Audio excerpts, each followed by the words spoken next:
I'm here with Greg Wennes at Giants of the Earth Heritage Center in Spring Grove, Minnesota, and we're going to ask Greg about his experiences with Mabel Steam Engine Days. Thank you, Jonathan.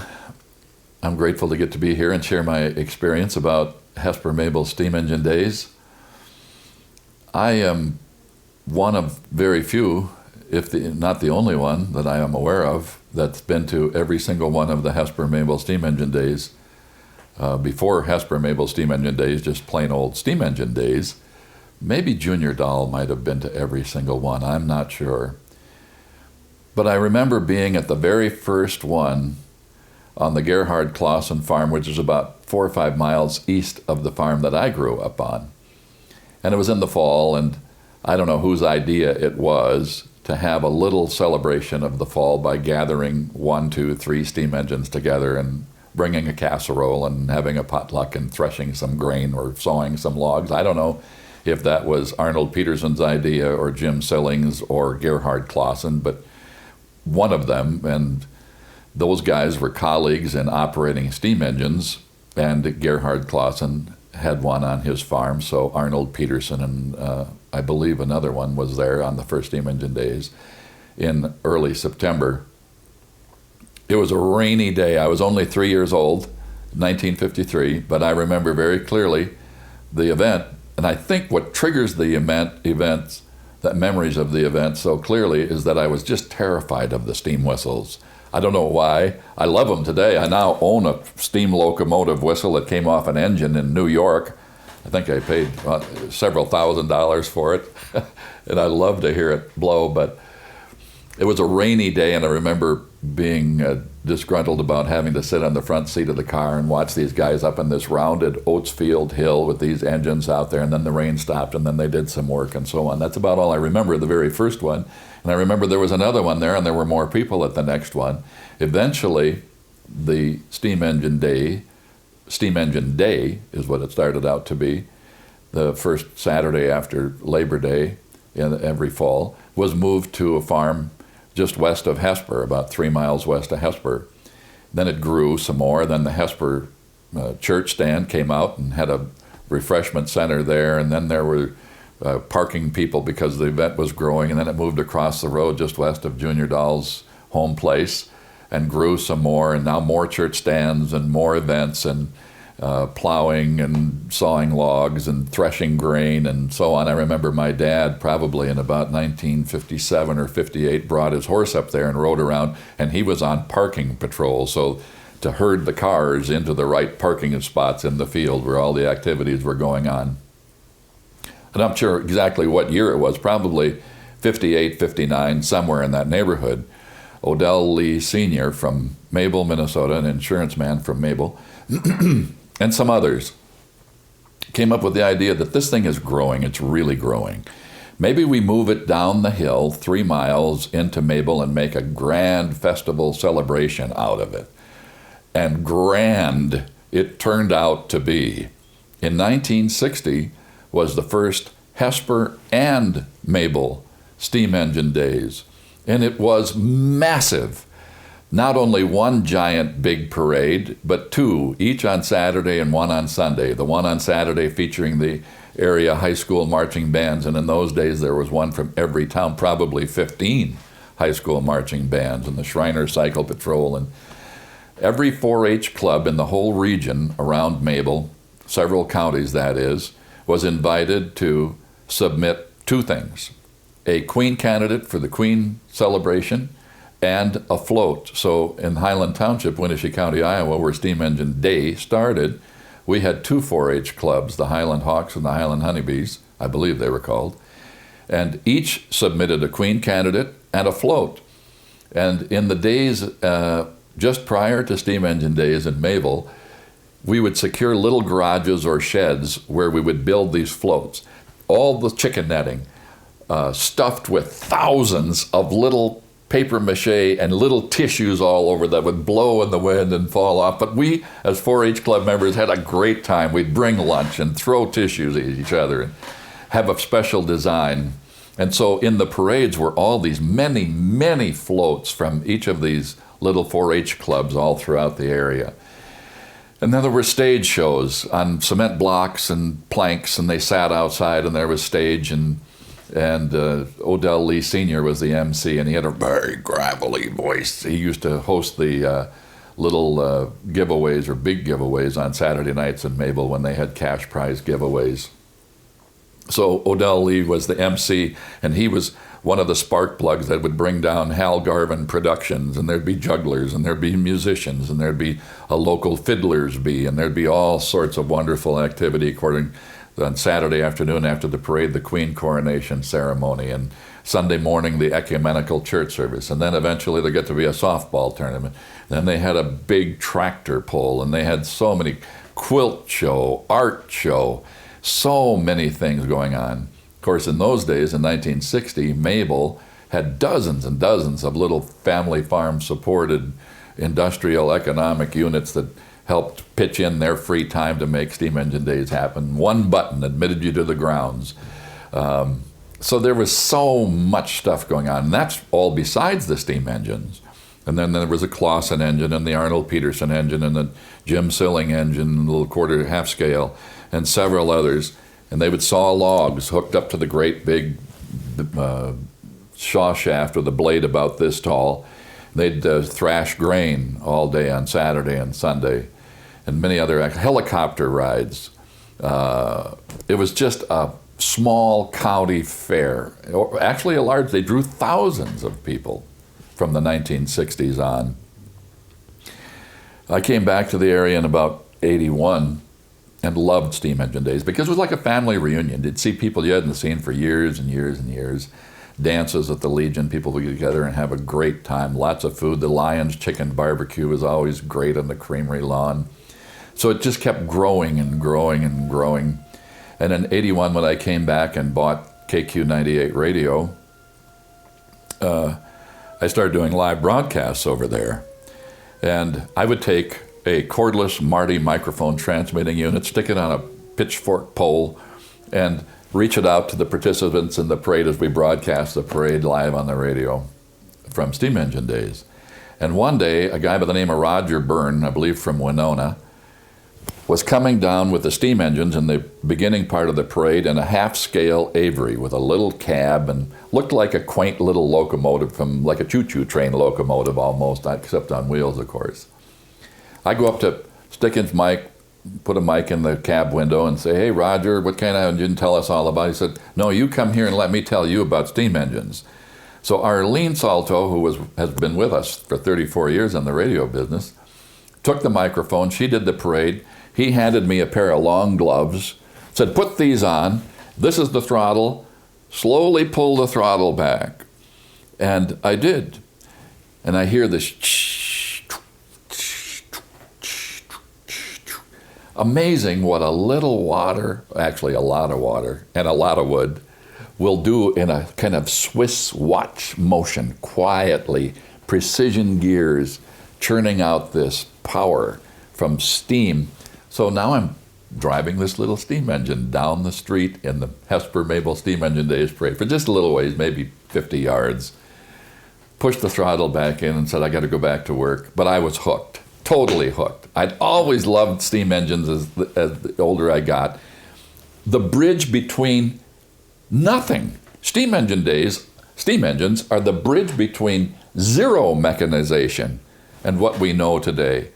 In great part because of the pump that could pump the water into the hot boiler, and especially the injectors using the Bernoulli principle to force cold water, heat it, and put it into the boiler. Amazing, simple, but incredibly wonderful scientific inventions that help bring us from the axe and the horse to the steam engine. I was always fascinated by that. Donnie, Jerry, and I bought a steam engine at an auction, needed repair, a 1914 case, which I still have to this day. Incredible amount of restoration and expense and time, and I bought Donnie's half, and he bought another Baker Steam Engine Days so that we could increase the collection of full-scale steam engines at Steam Engine Days, have a better show for everybody to enjoy. Took the bunkers off. They were sagging down Junior Dull's shop. Had a good time putting it together. I remember I was finishing rivets on the bunker the night that Lady Diana got killed because I heard it on the radio. So that's when we put the bunkers on, redid all the gears. The pinion gear on the top, had it rebuilt one time, cost $500. Had to recast it another time. I think it was like $900. The expense of these is enormous these days. But worth it because you're preserving. I feel so strongly about preserving these material artifacts to demonstrate to people, my children, grandchildren, hopefully their grandchildren and their grandchildren, what happened in the early 20th century, around 1900s or in the late 1800s, to bring power to the world. So I've constantly worked with others on this Case steam engine, Joe Pierce and Mike Bergen and many other good steam engines. I remember the first steam engine days that I owned the 1914 Case and had trouble with it. Quietly, all these guys in bib overalls just slowly came over and crawled up on the engine with their toolboxes and started tinkering and plinking and fixing and chuckling and laughing and enjoying it and having a great time. I was shocked how much you could do work, fix stuff, and have. At Steam Engine Days every year, every engine in the smoke box in the front has a little griddle or cradle on which rests various kinds of food. There might be a roast beef in one smoke box, a roast pork in another, a ham in another, taters in another, veggies in another, whatever in another. And about 6 o'clock on Saturday nights, many people may not know this, at Steam Engine Days every year, the ladies unload all the food out of the smoke boxes, put it on the table, and we have a fabulous, festive, steam engine cooked evening meal. So steam engines have been part of my life now as ownership for probably about 20 years. I had a 1924 Port Huron, had that for many years, helped get it into good shape. Steamer Steve Harmon has come around and helped me with that. We've had lots of help from many other good folks. Steamer Scott from Rushford helps on the Case. But I gave the 24 Huron to the Hysterical Society, or Toot and Whistle Boys, over in Mabel last year, with the condition that it remains in Mabel. I also have a 1/4 scale Case, which appears and acts and operates and looks and is in every detail exactly like the full-size 1914 Case 65 horse that I have. Keep turning, John. Turn it the other way, John. Hurry! Hurry, John! Hurry! How about that whistle? You gonna toot that whistle?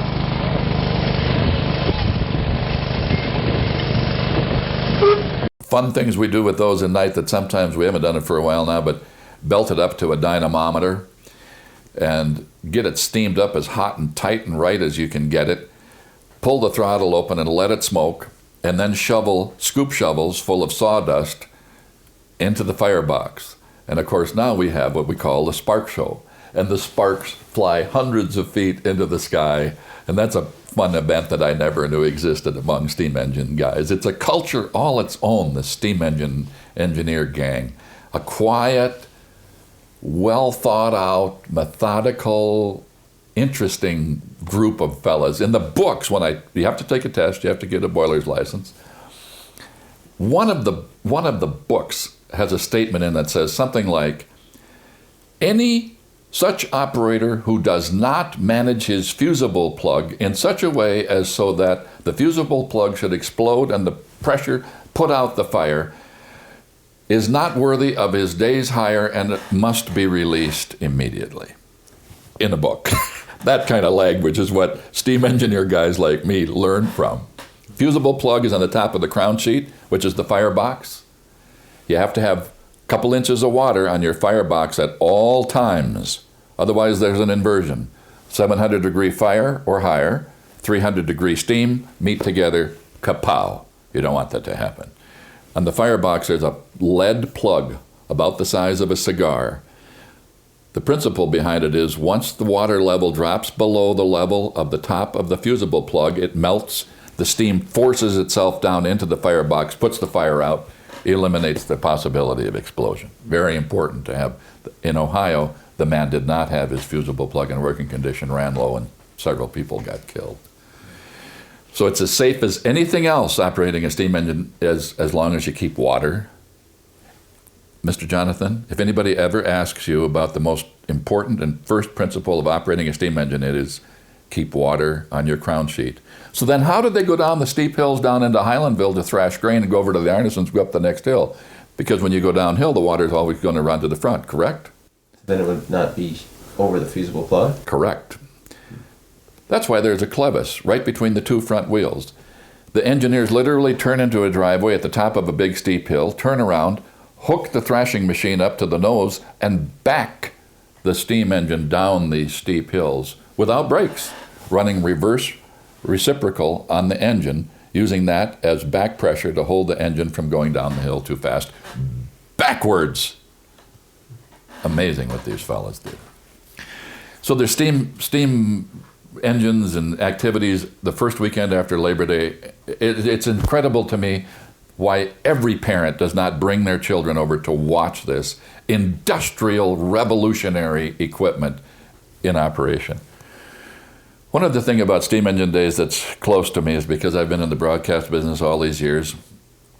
They used to bring down guys from CCO and other big stations to do the MC work for the Steam Engine Days. Randy Merriam and Halsey Hall, various famous personalities. And I'll never forget the day. It was in 1974, no, 73 I think it was, when I'm working at KFIL Radio in Preston on the air as a disc jockey, and Odell Lee Jr., who I've seen on stage many times, seen at the town events, comes into the radio station to set up his ads, which I thought that's all he wanted to do. But this day he said, you know, Greg, we've been talking as a committee, and a lot of folks listen to you on the radio too. And we wondered if you might be willing to be our MC for the Hesper-Mabel Steam Engine Days, Queen Coronation. And I was honored, terrified, but agreed. And I'll never forget, there was a dressing room behind the stage, and I went in there and my knees were shaking so badly. I was just terrified. I still have some stage fright, but I manage it better as the years go along. But I remember the jokes I told. I remember the crowd. The audience was massive. Thousands of people spread around in front of the stage. And I've been doing that job ever since 1974, with the exception, I think, once or twice when I asked other people on our staff to do that job just for the experience of it. So I think except for 3 or 4 times I've emceed the Queen Coronation since 1974, which has been a wonderful experience to see so many lovely people. But probably the most important and impressive thing about the Hesper-Mabel Steam Engine Days, it also represents what I was talking about earlier, the small family farms all coming together with all the lovely, kind, courteous business operators from the small family towns coming together in great celebration and great joy, working so hard and having so much fun while teaching and preserving this incredible, important history for everyone else to enjoy. So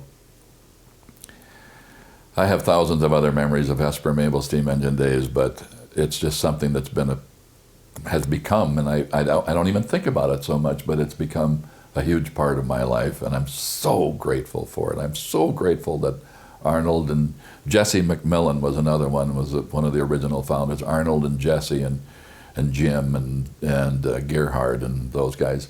Little footnote about Gerhard's engine, his 2 son-in-laws now operate it, and 2 of his grandchildren recently, in recent years, got engineer's licenses, so they operate the engine, Clara and Joe Pierce IV. And I believe they're now, which were some of us older engineers, the old guys are all gone, and we're like the second generation of Steam Engine Days engineers.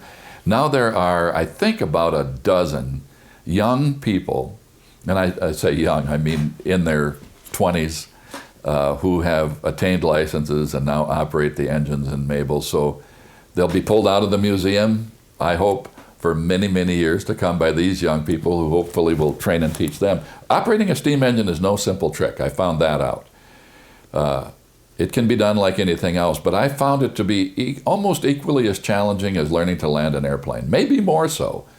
The art of building a fire, to build it level around the grate so that cold air doesn't seep up through the dampers, and the art of adding water to the boiler, the mixture of having the damper chain, so you run the damper chain 1, 2, 3 links, maybe drip in some water to bring the pressure down, pull the damper to bring the pressure up, have the right kind of wood laid in there the right way to get it all set up so that it is a smooth, Swiss running, chugging, happy engine.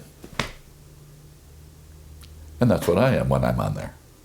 Tired, but happy.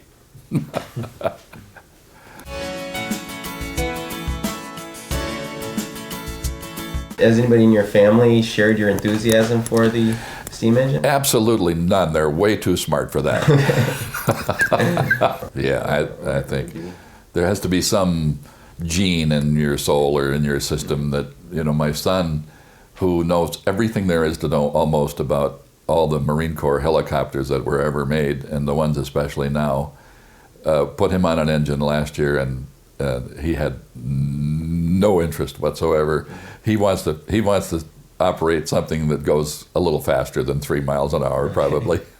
Were you more nervous flying or when you first started working with the steam engine? It's a great question. I would say it's about equal. Yes, anxious, courage, and attention to detail.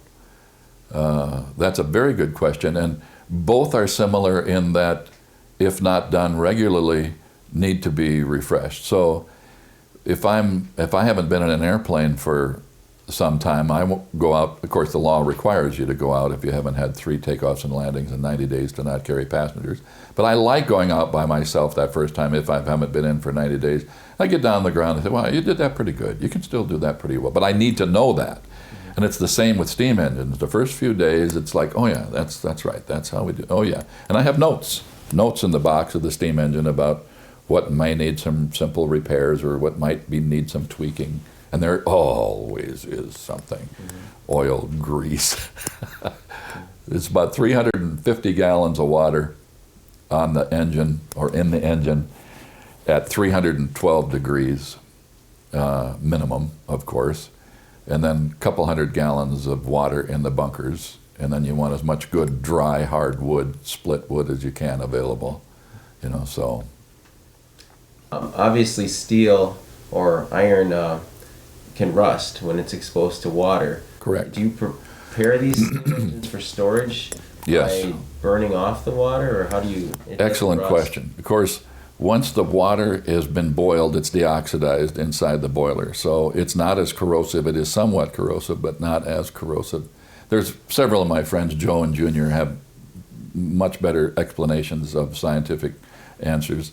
But at the end of steam engine days on Monday is always the hardest day, especially if it's raining, because that's the day you drain the boilers again, take long brushes to clean out the flues. You want to make sure you don't put any water in those flues, because if there's any residue, which is smoke-related, ash-related, it will become tar and burn your pipes, and then you get a big mess.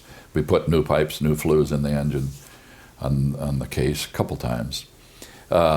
But we drain everything out, try to poke out all the slag from around the bottom of the firebox. Around the firebox are walls, 2 walls, inside of which is water. And so the water is all around the firebox and on top of that sheet that I described to you earlier. But it's a painstaking job to take every single valve and turn it open and take all of the various little things and make sure that there's not a drop of water anywhere in anything on that engine, because of course once it's in the museum and it's in 10 below zero Minnesota weather, it's going to expand and crack or blow. One of the things we learned, a simple little trick, is like this big steam dome valve. That's the little cupola that sits on top of the engine where the steam is collected before it goes into the cylinder, dry steam, so there's no water splashing into it. There's a valve on top of that which you turn open before you operate the engine, which goes through a thick pipe into the steam cylinder and exerts steam into the cylinder, creating pressure to turn the wheels, turn the bull wheel and the flywheel. you don't turn that thing all the way open, because the valve cap is kind of like a little bit of a dish. And sometimes if you turn that valve all the way open to drain it, there may be just enough water sitting on the top of the valve head that will actually cause a crack. Tell me about it, because I already had that happen, and I know the great expense of fixing that. So you turn the valves, the big valves, only halfway open to drain them. But yes, every speck of water. We even use wicks in the handholds at the bottom of the firebox with long cloths, and stick them in there after we've pulled out as much slag as we can, so it drips out all the water for corrosion.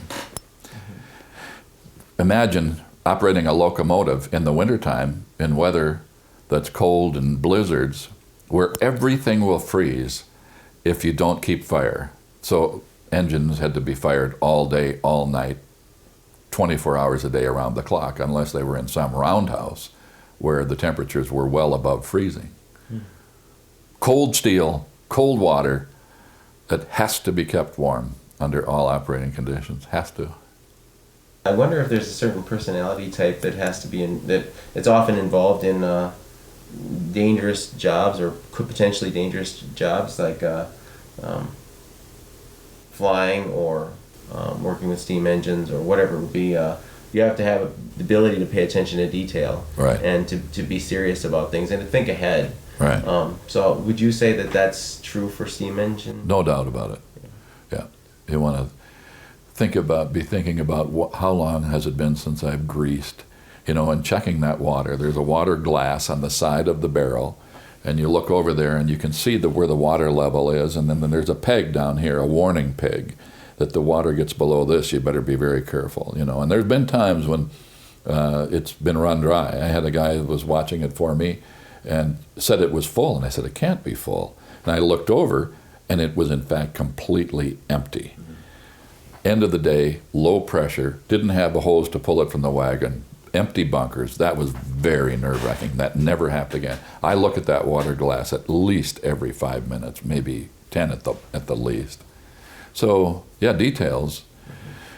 Yeah, I think that it does. It does. What surprises me about both of those things that we're discussing, flying and steam engine operators, it seems to me that most of them are pretty quiet, soft-spoken people, similar to myself, of course. My wife would disagree with that. But thoughtful, methodic, well-organized, like a good landing is a good approach. A good flight is a good flight plan. A good result from steam engines is to be very careful about inspecting every detail as carefully as you can. But really not that much difference than doing a car. The difference with the automotive industry is that it's taken away all the guesswork from us. Who checks the oil anymore? We never drove a car off the place, or a pickup or a tractor or anything, without pulling the dipstick first. Nobody does that anymore. So, yeah, I think it does take a different kind of personality of sorts. I think anybody can do it, but here again, some people enjoy it and some don't enjoy the nerve-wracking challenge of it. Mm-hmm. So would you say that was the closest call at Steam Engine Days for there being an accident? I don't think there was even a close call at that point, because there was still plenty of water left on the crown sheet. It was just that it looked like it was too low to me, and I didn't like it. Mm-hmm. And that was like in one of my very first years, before I knew as much about it as I do now, and I still have lots and lots to learn. I don't mean to pretend that I know everything there is to know about them, but for me, that was among the most alarming. It wasn't the most serious, or it wasn't serious, but it was quite alarming. I can't think of any other time at Steam Engine Days that was concerning to me, other than there was a place where we had a little dip that we had to run through one time, and I had a friend steering for me and asked him to watch the other side, and I was watching this side, and it got too close to the other side, and we went to back up, and I couldn't get the reciprocal into reverse fast enough, and we went kind of sliding back down the hill. Not far, maybe a small little incline for about 10 or 15 feet at the most, but that woke me up. Mm-hmm. So I've had those I'd say were the two times that I've been awakened. Mm-hmm. Of course, as a kid, you probably grew up riding around on a tractor, just holding on to the fender or something like that, or on the front.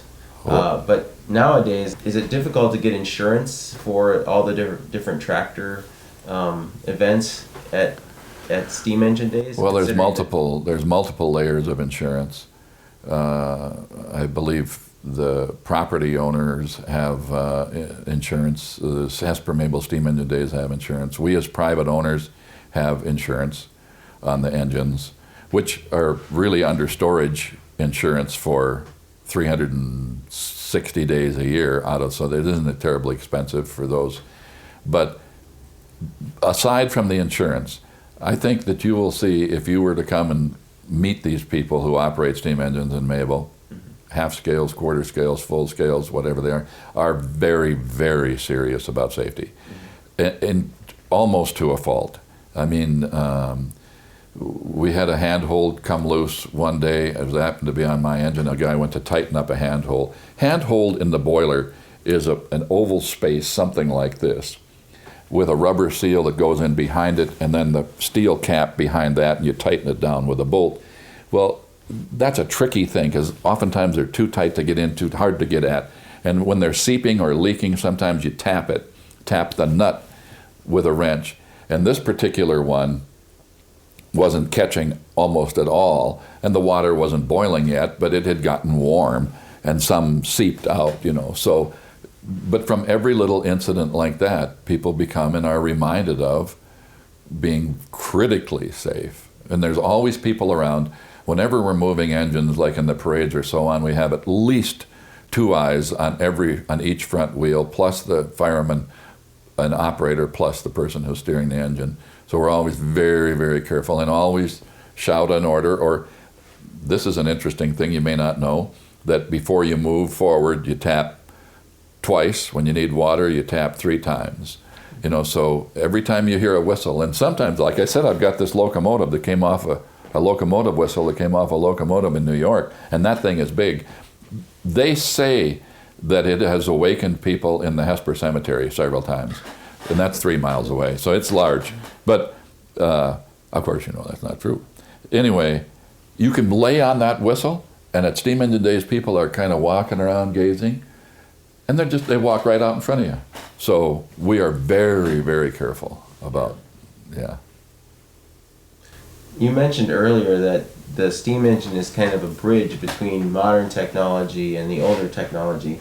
Do you feel that sometimes technologies evolve so much that it's hard to that people just give up trying to understand it at all? I think it's the same as the family farm culture that we talked about earlier. It's light years from the experience of nearly everyone on the planet. Almost no one knows about what went from wheelbarrows and total hand labor and cart and horse to the steam engine, and then to the gas engine, and to the diesel engine, and to electric and all the other sources of energy. I think the amount of people that are aware of this bridge from cave people almost to where we are today was started by this technology. When you've interacted with a lot of people over the years, and this is kind of touching back on the farm interview that we had before, would you say that people who grew up on a farm are more able to troubleshoot common problems whether it be plumbing or various issues around the... Well, I don't want to be discriminatory to any group or culture, but growing up on the farm, we didn't go to town for everything. First, we couldn't afford it. We didn't have time. If a fence broke, you found some rusty old barbed wire fence laying along the fence someplace and fixed that, and whatever else was fixed. But I began driving a bundle wagon, sitting on the tractor and just steering the tractor between the rows of bundles when I was 4 years old on a bundle wagon. So anybody with that kind of experience from that kind of age ongoing, backing up wagons, and I can back up a 4-wheel wagon, not always, depending on the tractor. You've got to have a good tricycle gear tractor, preferably with power steering and good brakes. Then you can back up a 4-wheel wagon. But obviously, the culture enhanced the experience that we needed to be alert to all the possible conditions. And when you had to fix something by yourself and fix it from what you could find on the horizon, within your view, within your line of sight, You were much more careful about how you handled it to begin with. I remember driving a school bus when I was a young man in Waukon, and the guys in the barn said, "We like how you drive the school bus. But you only see me driving the school bus for 3 blocks, but we see you slowing down for the bumps." So that might answer your question. Yes, you do preventive maintenance. You think ahead and you try not to wreck things and be dangerous or destructive to property or people or things. So any other memories or any good memories you have, especially that you want to share of Mabel Steam Engine Days? Things that you'll always remember? There are so many, but I remember silly little things. Like one night, one of the Casterton boys and I were walking down through the Midway. They had a grand Midway in those days, lots of rides. And we were cold. And it's always the first weekend after Labor Day, and we could see our breath. And I'm not sure if it froze that night, but it was very cold. So when there's an early frost, I think of that day at Steam Engine Days. I think of the time when I'm watching a parade and I see the Shriners riding around on the motorcycles, doing figure eights and what I would come to know as a Shriner myself, motivated by Steam Engine Days parades to join the Shrine and eventually become into the Rochester World Champion Shrine Cycle Patrol, doing that and experiencing that myself. So things came from there.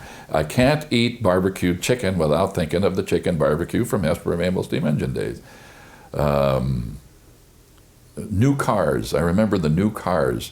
Chevrolet from the Mabel Chevrolet Red Wing and Ford Garage driving the new vehicles for the next year in the parades.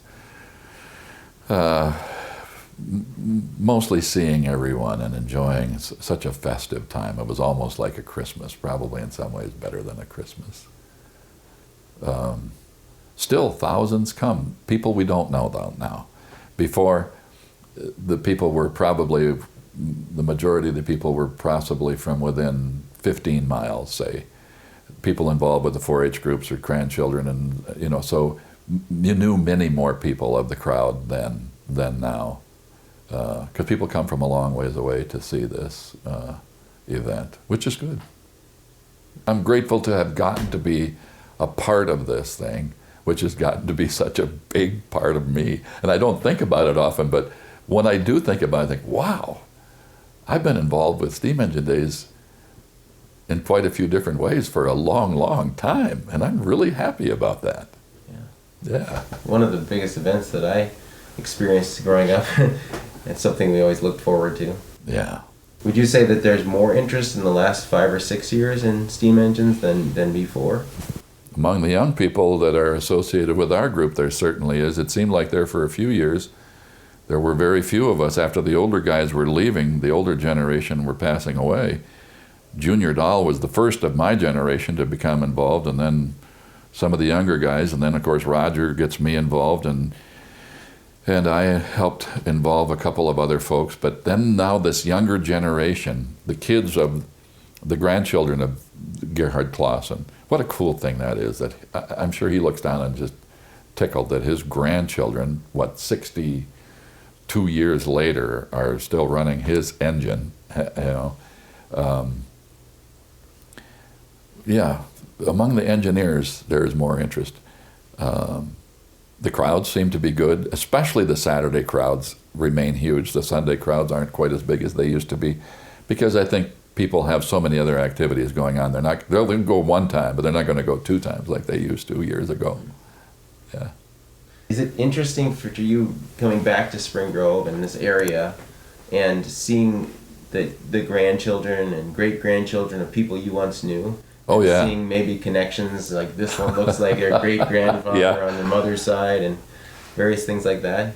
I can't cite any specific examples, but there's been 2 or 3 times in the last 3 years when I will be sitting and visiting with someone and say, "Oh, and who was your dad?" And, "Oh, who was your granddad?" And then it'll almost shock me when I'll say, "You know, I knew your great-grandparents very well." You know, I don't feel old. I know I'm not getting younger, and I'm happy to not feel done yet. I hope to have lots of years yet, but I'm 65 years old, and that is long enough. around here to have known, and I have been privileged because of my radio business and radio career and auctioneering and love of people probably, to just have been so blessed to get to know so many good people. The sad thing about it is when you're 65, so many are leaving now. Every year, so many good, long, trusted friends, especially in my recovery, are leaving, you know. And while it's hard to see them go, it's so gratifying to think about the incredible, rich blessing I've had to get to know so many people and love them, love so many people so much, and be loved. I am the Yankee guy, Gary. I am the luckiest guy. I think so. I think so. Especially considering my history and the grace that I've had to find recovery, that I was led by a cross-eyed Norwegian guy in Wabasha, Minnesota, to a place where I could begin a brand new life. Yeah. Yeah. Oh, how wonderful. Because Steam Engine Days has been such a big part, such a warm part, and such a deeply spiritual part in a lot of ways, I am really grateful, probably the most grateful, that it will probably continue a long time.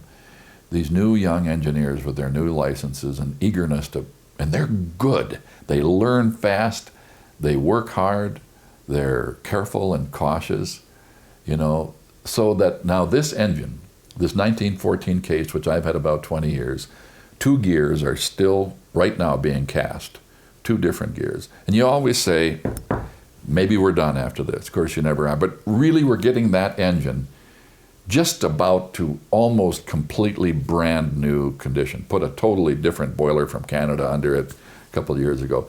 If treated well and cared for like we will, and I see no reason why the younger folks coming along won't do so, that engine could last for literally hundreds of years. If it's only watered up and fired up 3 or 4 days a year, it could literally last for hundreds of years and carry this message of industrialization from.